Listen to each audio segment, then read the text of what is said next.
Do you find yourself riding wild waves of emotions, the highest the highs, the lowest of the lows? Hi, I'm Wynn Godbold with a small nugget for big impact in your life. And today I want to help you to apply the law of relativity to your life so that you don't have those terrible dips. Now, we all love when we're riding the highs of life, right? That feels great. Like you're in your zone, there's nothing you can't do. But for each one of those highs, there's a low, and it's equal and opposite. And so we want to be able to ride the highs and lows like this instead of like this. So what we do is we apply the law of relativity. Now, here's what's really cool about this. Back in the day of Ben Franklin, he was quoted as having said, "Nothing is either good or bad. It's thinking that makes it so."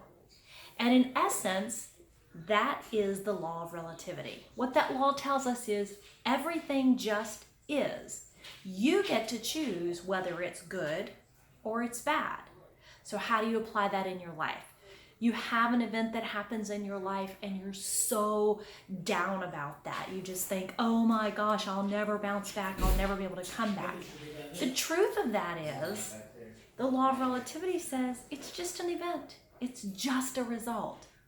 You are assigning the story to it. Stop assigning the story. It's as easy as that.